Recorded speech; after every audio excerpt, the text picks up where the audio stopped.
Jason, we're back here at Lord's, the scene of England's epic World Cup victory. Yeah. What does it feel like to be back? A lot more sober than the last time I left the place, but it's an incredible place. It holds in my heart now. It's kind of a surreal feeling, and it has been over the last few weeks, still a very surreal feeling. Just going back to that day, I know you're at the other side of the boundary there. Yeah. New Zealand needed 2 runs to win. Yeah. Did you want the ball to come to you? Well, yes and no. I think yes, and then the ball's coming towards you, and then you're pretty nervous.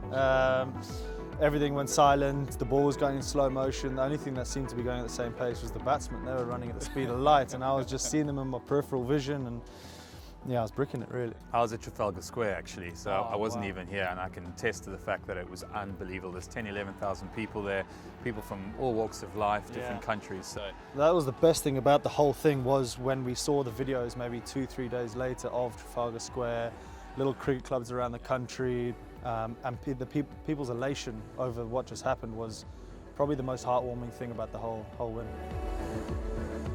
you've had a family, you've had a kid, you've done it all. How have you managed to balance all of that? It obviously is a huge blessing, but I think for my cricket as well, just the fact that I'm able to switch off completely. I'm able to kind of get home, completely leave the game in the changing room, and look after my family. And it's kind of, I don't know, in a weird way, giving me a bit of more of a purpose.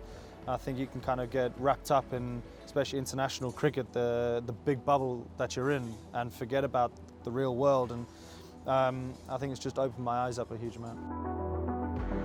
Let's go into your style a little bit in terms of now transitioning to Test cricket, to the red ball. You obviously haven't opened a huge amount in red ball cricket, but how are you finding that experience? It's a different experience. Obviously, the ball being a different colour is the main one, but do you know what? It's actually a bit more relaxing.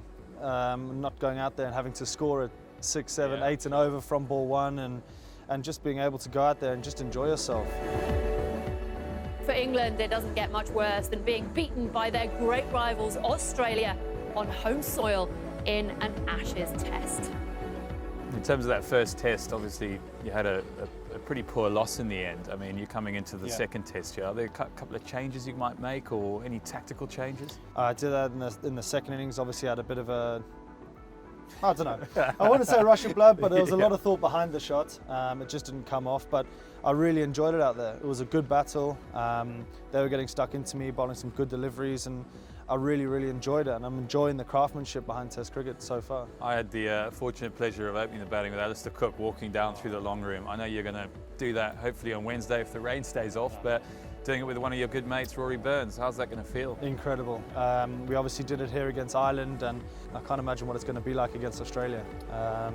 And to do it with Burnsy, you know, he's worked so hard to be where he's at. I've grown up with him since I was 10 years old. And to be putting my whites on and walking out next to him is such a huge honour, and it's something we'll talk about for the rest of our lives, so it's pretty cool.